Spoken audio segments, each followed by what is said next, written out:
Hey everyone, welcome back. We are now physically connected to the PC. We're up and running and ready to start configuring, setting up buttons for the Apache grip on the VIRPIL collective. Before we do that, I just wanted to show you how I physically connect the collective to my PC. And yes, I do need to work on my cable management. So how I do it myself is connect all my flight sim peripheral devices to this Sabriant 7 ports powered USB hub so that there's a single connection to the PC from the Sabriant hub and all my devices go through that. And that's a couple of reasons for doing that. One is the power draw and stability, all being supplied by the hub itself and not having to run off the USB bus and the PC, which can affect stability with other devices, things dropping out, interference, stuff like that. But also, when I choose to not be using flight sim hardware, I can simply disconnect it from one port on my PC, and it keeps things nice and neat from that perspective. You can, on many VIRPIL devices, have a master-slave relationship of, for example, connecting you can see there the control panel, the KA50 control panel and the throttle on the desk mount. You can daisy chain those, and you can daisy chain devices control panel off of the collective as well. I've always run into some problems and issues with that, possibly to do with limitations within Windows and DirectX. I'm not entirely sure. The long and short of it is I prefer to connect each and individual device to its own ports on the USB hub. So that's how I've got that set up. Right, so let's start taking a look at getting the collective configured and ready for use. All right then, so the first thing you're going to want to do after making the physical connection is launch the VPC Configuration Tool from VIRPIL. You'll see on the top right hand corner here that I have it set in Pro mode rather than Lite, just to give me some additional options, and it's the user interface that I'm familiar with, so I use it like that. And then what you should see in this top left hand area here is all of the VIRPIL devices that are detected by the VPC configuration tool. So if you're setting it up for the first time, there's a general advice and recommendation to connect only the new device to the PC and the VPC configuration tool.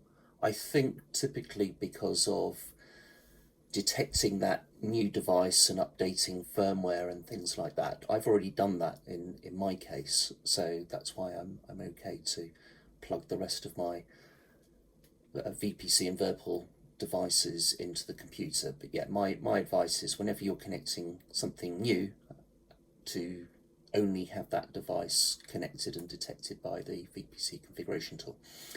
The next thing to note is you'll see here that there's no reference to the Apache AH64 grip itself. That's because, much like the joystick grips, they're considered part of the base device. So for a joystick, you would look for the Warbird, the CM2, the CM3 base, and then attach the grip to it. So in this case, we are interested in the rotor TCS Plus because that's the collective base that the grip is connected to. So if we select that, it will read the non-volatile memory from the device into the configuration tool, and there we go. The first thing you're going to want to do is go to this profile option here and select the device exactly as you have it and the configuration in which you have it as well. So in my case, I have a TCS Plus base, rotor base, which really just means the addition of this throttle control the arm of the collective, and two buttons here and here to control the movement of that throttle on the arm. And then you select the grip that you've got attached to it. Yeah, so you've got all of the current VIRPIL grips, the Constellation Alpha, the Mongoose grips from the joystick collection, because you can actually connect a joystick grip to the collective, and then of course you've got the dedicated collective grips themselves at the bottom, the Shark KA50, the Hawk 60, and two options for the Apache grip. One listed as a no hold or no mode modifier, and one with hold modifiers. I've selected no mode modifier myself. I believe the differences between the two are related to the behaviour of buttons and controls. So for example, if I hold a switch or a key in an on position, that I expect it to do something different and control the grip or add additional buttons, something like that. I haven't experimented with it myself, but I believe that's the purpose of the other option there. I'm going for no mode modifier as my option though. Right, so the next thing you want to do is you're going to need to save that profile, by the way. But after that, you want to take a quick look at the axis control to make sure that the collective and the grip is being detected correctly for all of its analog axes, and the option to calibrate the axes themselves. So to calibrate the axes, all you do is click on Calibrate Axes and move the analog controls to their full extent.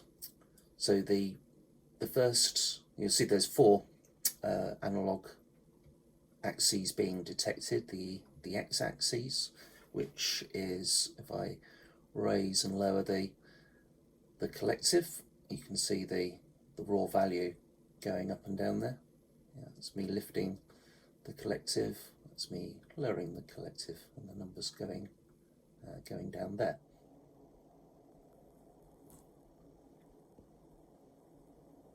The next one is the actual throttle control on the collective, so the TCS Plus with its rotational throttle on the arm.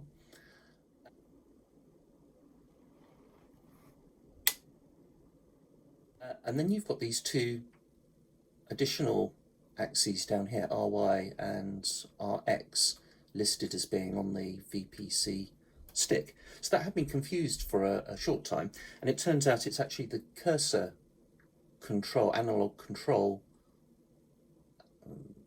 switch option on the top of the mission grip on the grip itself. If I move those controls around,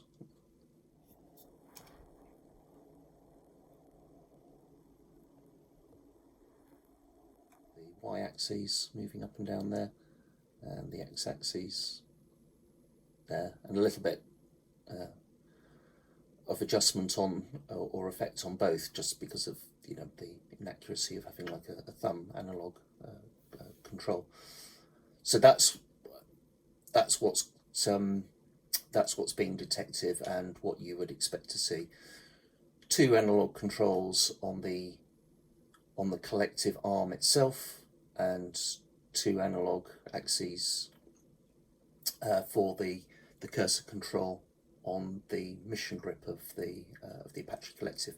So once you've moved all of those to its full extent, you can save the settings back to the VPC control tool, and then save to the VPC device, and it will load it back onto the non-volatile memory of the collective itself. You've got some additional options here to do with dead zones and things like that. I'm not going to play with that right now, but if you find yourself, for example, drifting in game for any reason, or a lack of sensitivity, these are worth looking into in more detail.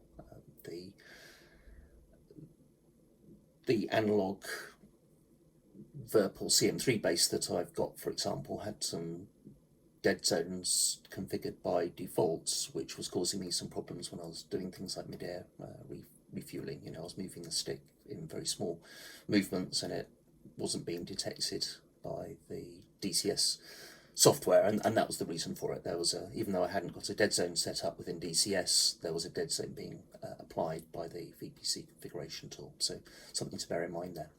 Right, next up, let's have a look at the buttons.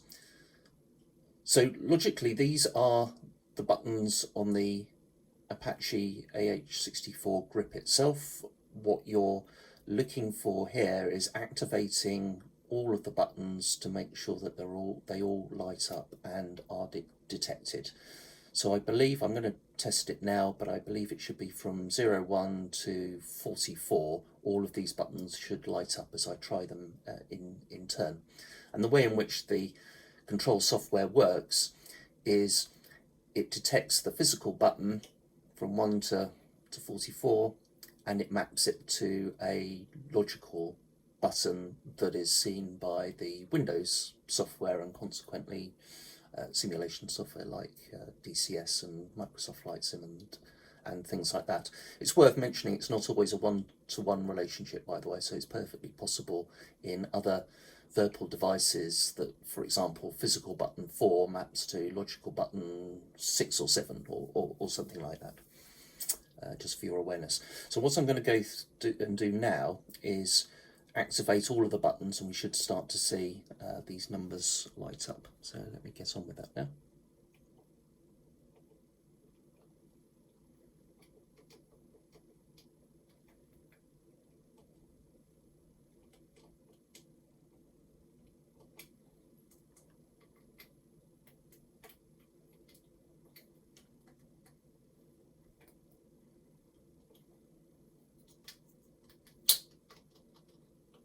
Start to see them all appear, which is good, as you would expect. I don't think this requires too much explanation. I am simply mashing all of the buttons that I'm finding. Seem to be missing. What am I missing there? Buttons 24 and button number 1. So that's number 24, a pinky button under the mission grip. Number 44 is the pinky button under the flight grip, leaving us with, well, where's button number 1? And again, this had me confused for a couple of minutes, and it turns out that button number 1 is actually the engine idle button that's just above the collective throttle control on the arm of the throttle itself. So if I move that,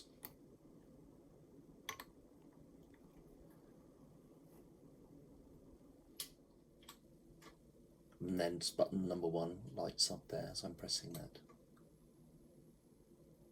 So now we can see that all the expected buttons are working and are being detected by the VPC configuration tool. That's good because it gives us confidence that those buttons will then be seen by Windows and the DCS software that we're going to set up next. All right, so let's talk about bindings within DCS itself. I've got DCS running, as you can see here. It's in windowed mode because I normally play in VR, and you typically display the window in a lower resolution on physical screens. It's also easier for me to show you the settings and the configuration. Before we get into that though, I just want to talk to you about a very useful resource that is available, and I'll link it in the description, to an Excel spreadsheet that lists the DCS bindings is listed within DCS, how the controls are described, the labels on the physical Apache grip itself, the illuminated labels, the location on the grip where to find the controls, and the type of button and control that you're dealing with, whether it's a a push or momentary button, for example, there. I didn't create this spreadsheet myself. It was shared, as I say, on the DCS forums. I think originally the information came from the YouTube content creator Noobifier, and if that's the case, thank you very much for that. That's a very useful tool and information to share with us all. I'll leave a link in the description as well to Noobifier's video where he discusses all of that. So I'm not going to go through all of the bindings, but show you really the process of doing the bindings itself. We'll just focus on the FCR, the Fire Control Radar bindings in this particular session, and then once you've got the idea, it should be fairly straightforward to go down the list of 44 odd controls there. So I'm just going to move that to my other screen, and let's jump into DCS. Right, if we look at the bindings themselves now within DCS, let's dive straight into it. And to do that, you can either load up the module and look at the configuration and settings with the module loaded, or you can, even in this default panel here, look at the settings for effectively all of the modules that you've got installed. So in my case, I've got modules like the A10, the Apache, F18, KA50, the Hind. That's why you're seeing all these options on the left here. But the one that we're primarily interested in is the pilot seat control, and obviously there's two cockpits within the AH-64, the gunner and the pilot. But the pilot is the one that we're interested in first of all. To look at let's have a look at the axis controls first of all, primarily the collective. So what we can see here under the collective is it's currently bound to actually two devices of mine connected to the PC at the moment. A joystick Razer Tartarus, which is like an E-pad type device that I have velcroed to my leg when in VR. It saves me fumbling around for the keyboard controls. We're not going to need that any longer, so let's clear the keyboard combo there. And we've also got it mapped to what I was using before I installed the collective, the HOTAS throttle, the VPC CM3 Mongoose throttle, which again I'm not going to need any longer. What I do want though is to map the axis command of the VPC rotor TCS plus base to the collective controls. So let's do that now. So I right click on that, I can add a combo, and if I use these drop down options here, you can see it's got the 4 axis commands that we saw earlier in the VPC configuration tool. So if I just drag that over quickly, we can remind ourselves which is the axis that we want. It should be this x-axis here, the first one, and if I just raise and lower the collective, yeah, you can see that value moving up and down there. So it's the x-axis that I want to map it to. So joy x, and click on OK. And then if I raise and lower the collective, there you can see the little indication bar showing that it's that's now active. So let's click on OK to save that,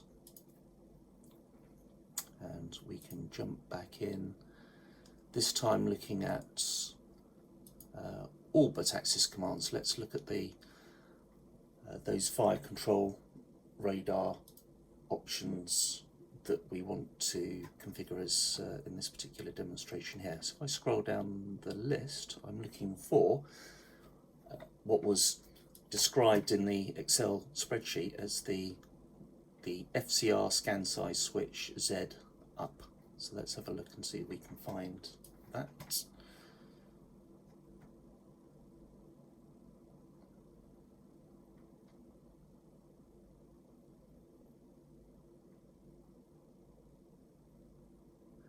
that looks like it's there to me.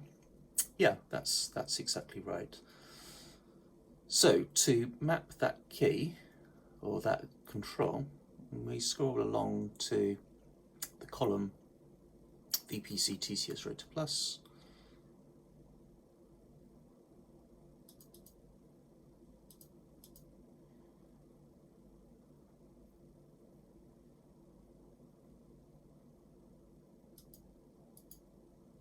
Add combo.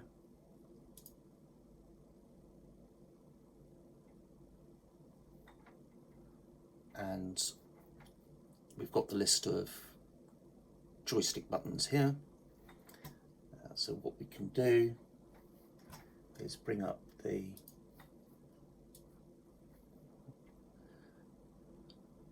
the VPC Configuration Tool, click on button, we can reset the button statistics here, and then if I physically go to my Apache grip and press the Z up hats switch, and let's see which button lights up. It's button number 3. No? So what we should be able to do is scroll down the list here and find button number 3. Let's OK that.